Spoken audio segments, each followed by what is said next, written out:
Jadi di sini kita akan bergantian menjadi pewawancara dan narasumber untuk membahas tentang pendidikan di tingkat SD, SMP, dan kebudayaan. Baik, di sini yang pertama saya akan menjadi pewawancara dan saudari Riantri akan menjadi narasumbernya. Nah, yang pertama di sini saya akan mewawancarai saudari Riantri.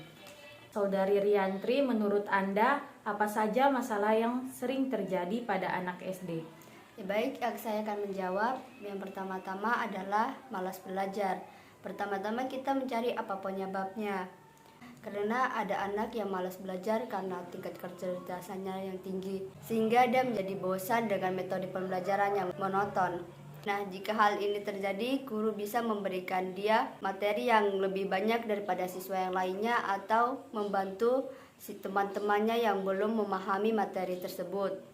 Yang kedua adalah senang melanggar peraturan. Pertama kita juga harus mencari tahu penyebabnya, karena ada anak yang melanggar peraturan untuk mencari perhatian dan juga ada yang ingin hanya coba-coba.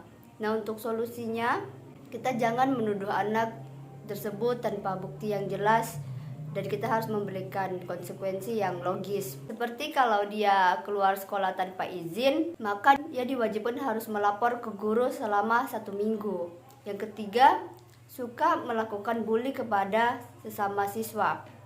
Bully merupakan masalah yang pelik dan dihadapi semua sekolah. Untuk mengatasi dan mencegah hal ini terjadi, perbanyak kegiatan yang melibatkan lintas usia atau kelas. Baik, itu yang secara nasional menurut saya. Baik, terima kasih Saudari Riantri. Untuk pertanyaan kedua, saya ingin bertanya secara global. Pertanyaannya, menurut Anda dampak buruk bagi anak-anak sekolah dasar belajar online itu apa? Yang pertama, kurangnya sosialisasi. Yang kedua adalah lebih malas belajar. Yang ketiga, kurang memahami pelajaran yang diberikan dan lebih tergantung pada orang tua. Baik, di sini saya akan bertanya untuk pertanyaan terakhir mengenai kebudayaan. Menurut Saudari Riantri, faktor apa saja yang menjadi penghambat perubahan sosial budaya? Baik, yang pertama adalah kehidupan masyarakat yang tinggi, yang kedua kelompok tradisional, yang ketiga perkembangan ilmu pengetahuan belum merata, yang keempat adat istiadat, yang kelima prasangka terhadap hal baru, dan yang terakhir adalah hambatan bersifat ideologi. Itu saja jawaban dari saya. Sekian dan terima kasih. Baik, di sini saya akan bergantian menjadi pewawancara dan Saudari Risa menjadi narasumber. Untuk pertanyaannya, yang pertama, menurut Saudari Risa, permasalahan apa saja yang sering terjadi di sekolah dasar di sekitar Anda? Baik, saya akan menjawab. Ada beberapa hal yang menjadi masalah bagi siswa sekolah dasar. Yang pertama itu malas sekolah. Ada beberapa penyebab juga yang membuat siswa menjadi malas ke sekolah. Yang pertama, tidak mengerjakan tugas rumah atau PR. Entah karena malas, lupa, atau mungkin karena belum mengerti tentang materi yang diajarkan. Hal ini terkadang menjadi alasan untuk siswa malas berangkat ke sekolah. Maka dari itu, kita sebagai guru sebelum ingin memberikan tugas rumah atau PR, kita harus memastikan dulu bahwa siswa-siswa kita sudah mengerti tentang materi yang kita ajarkan. Dan kita sebagai guru juga harus sering mengingatkan mereka untuk mengerjakan tugas rumah atau PR setelah pulang sekolah sehabis istirahat, agar mereka ketika ingin mengerjakan PR, mereka masih mengingat tentang materinya dan tidak ada alasan untuk lupa mengerjakan PR. Untuk yang kedua, hal yang sering menjadi alasan anak malas ke sekolah yaitu karena gurunya galak. Terkadang ada guru yang mengajar dengan menggunakan nada bicara tinggi yang dapat membuat siswa menjadi takut. Nah, hal ini yang menjadi siswa malas ke sekolah karena takut dengan gurunya. Maka dari itu, kita sebagai guru ketika ingin melaksanakan pembelajaran, usahakan kita harus menggunakan tutur kata yang baik dan menggunakan nada yang lemah lembut tetapi tegas, agar siswa atau murid jadi nyaman di saat kita lagi melaksanakan pembelajaran. Yang kedua, sarana prasarana mengajarnya kurang. Jika sarana dan prasarana di sekolah kurang memadai, maka akan menyebabkan terhambatnya proses belajar mengajar di sekolah. Hal ini tentu menjadi masalah untuk para siswa. karena akan membuat siswa atau murid menjadi kurang minat dalam mengikuti proses pembelajaran. Maka solusi agar terhindar dari masalah tersebut yaitu sekolah dipastikan harus satu, mengikuti prosedur pengelolaan pembekalan. Terus yang kedua, menentukan jenis, kualitas, dan kuantitas perlengkapan yang dibutuhkan atau diperlukan. Dan yang ketiga, menyediakan dan menggunakan fasilitas, sarana dan prasarana kantor dalam kegiatan operasional. Dan yang terakhir, menyediakan pembekalan sesuai dengan anggaran operasional yang berlaku.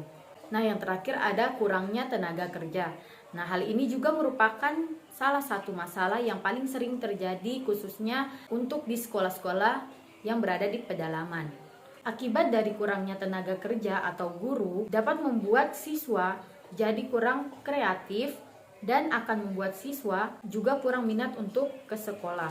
Maka solusi yang harus dilakukan kepala sekolah agar terhindar dari masalah tersebut yaitu yang pertama, menerima kehadiran guru dengan baik, yang kedua, memberi tugas mengajar baru sesuai dengan bidang dan kompetensi yang dikuasai oleh guru tersebut. Nah, yang terakhir, membentuk dan melaksanakan kelompok kerja guru bidang studi dan musyawarah guru bidang studi sejenis atau MGMP. Baik, itu jawaban dari saya. Baik, kita lanjut untuk pertanyaan kedua. Menurut Saudari Risa, apa permasalahan yang sering terjadi di tingkat SMP? Ada beberapa hal yang menjadi masalah untuk siswa-siswa tingkat SMP, yaitu yang pertama, terlalu kecanduan game online yang dapat menyebabkan siswa jadi kurang belajar. Yang kedua, kekurangan ekonomi yang dapat membuat pendidikan siswa jadi terhambat. Mungkin karena lebih fokus bekerja agar bisa membantu biaya sekolahnya. Dan yang ketiga, pergaulan yang terlalu bebas. Hal ini sering sekali terjadi apalagi di masa yang sekarang. Dengan pergaulan yang terlalu bebas, banyak siswa yang akhirnya jadi berhenti sekolah. Contohnya karena menggunakan barang-barang terlarang seperti narkoba, ganja, dan lain sebagainya. Dan juga akibat dari seks bebas yang dapat membuat siswa berhenti sekolah. Baik, terima kasih atas jawabannya. Selanjutnya saya akan bertanya mengenai kebudayaan. Menurut Saudari Risa, apa saja yang menjadi ciri-ciri kebudayaan? Budaya memiliki sifat yang dinamis, artinya budaya dapat berubah sepanjang waktu. Budaya memiliki sifat selektif yang dapat mencerminkan pola perilaku serta pengalaman manusia secara terbatas. Walaupun kebudayaan setiap daerah berbeda, budaya memiliki unsur yang saling berkaitan. Pertanyaan yang kedua, menurut Saudari Risa, mengapa kebudayaan Indonesia perlu dilestarikan oleh generasi muda? Menurut pendapat saya, kebudayaan di Indonesia perlu dilestarikan karena kebudayaan merupakan aset yang berharga dari suatu negara, agar generasi selanjutnya dapat menikmati budaya dari generasi sebelumnya sebagai identitas dari suatu daerah. Baik, untuk pertanyaan terakhir, menurut Saudari Risa, apa yang akan terjadi jika kebudayaan daerah tidak dilestarikan?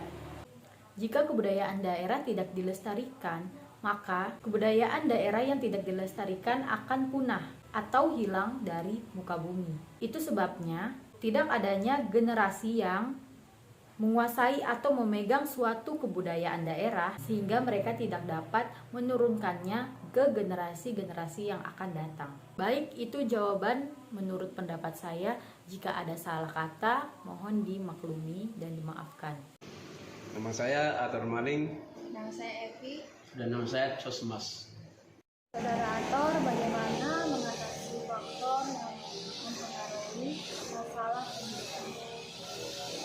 Menurut saya, cara mengatasinya yaitu permasalahan pokok pendidikan yang mana sehingga dapat dicarikan solusi pemecahan masalahnya. Pertanyaan yang kedua, bagaimana peran kebudayaan daerah bagi diri sendiri?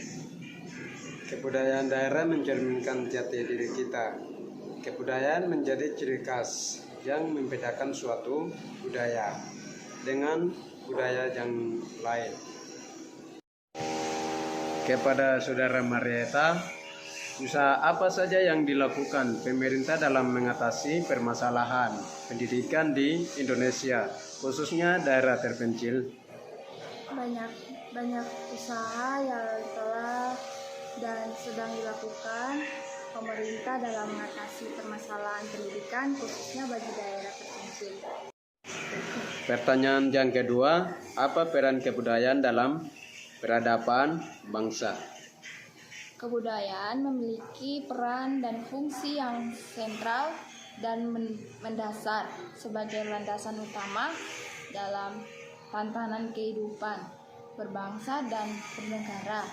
Karena suatu bangsa akan menjadi besar jika nilai-nilai kebudayaan telah mengakar dalam sendi kehidupan masyarakat.